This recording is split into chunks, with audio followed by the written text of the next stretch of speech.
In this video, I will show you step by step on how to order from different stores using 1688 Chinese shopping app without using agents. So let's go.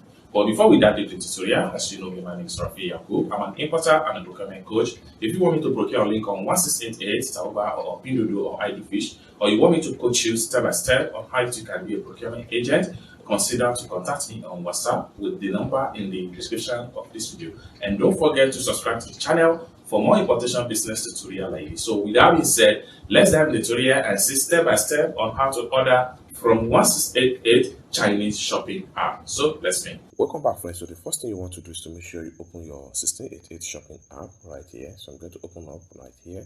Having opened up your 1688 shopping app, the next thing you want to do is to make sure you search for an item and add the item to cart. If you don't know how to search for an item, there are two ways to search for an item on 1688. One of the first way is to make use of search engine right here. What you need to do here is to type the keyword of the item you are looking for. You are going to see the item. And the second way to search for an item on 1688 is to make use of this camera icon here, which stands for image search, a situation whereby you upload the picture of the item you are looking for. So this is the second way to search for an item on 1688. After you are able to search for an item and you have gotten the right item you want to purchase, next thing you want to do is to make sure you add the item to cart. If you don't know how to add an item to cart, consider to check the video out on my channel. I have made step-by-step video on how to add an item to cart. After you have successfully added an item to cart, next thing you want to do is to make sure you click on here to visit your cart. Then all the item you added into your cart is going to be found right here. Next thing you want to do is to select each of the items you want to purchase. So I'm going to purchase this, I'm going to purchase this, then I'm going to scroll down and I'm going to purchase this. Purchasing different 3 items from different store. Okay. Next thing I'm going to do is to make sure I click on here to proceed to payment and checkout. So at this point here, I need to scroll down and check all the items I have added into cart at the checkout right here. So once you're satisfied with everything, next thing you want to do is to click on here to proceed to payment. So you can see right here, I'm paying the sum of 35.50 yuan to purchase all these items.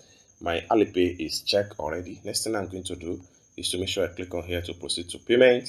Then I click on here to confirm my payment and enter my payment password. It's as simple as that. So you can see payment done successful. Next thing I'm going to do is to click on here to go back to my profile. For me to access my profile, I need to click on here. By the time I refresh my profile, the item we just purchased is going to be found right here. So let's check it out. So you can see the 3 different items we purchased from different store right here. So this is how to purchase an item, different store from different supplier and pay at once to supplier on 1688 step-by-step tutorial. I hope you really got value for this video. If you find this video useful, give this video a big like, and also if you have not yet subscribed to the channel, remember to click on that subscribe, turn on notification bell, so each time I post content about importation business like this, you will be notified. And lastly but not the least, if you want me to procure a link on 1688 Taoba or Pinduoduo or IDFish, or you want me to pay a Chinese supplier, or you want me to coach you step by step on how you can be a procurement agent, consider to contact me on WhatsApp with the number in the description of this video. Thank you so much for watching, and I hope to see you in my next video. Bye for now.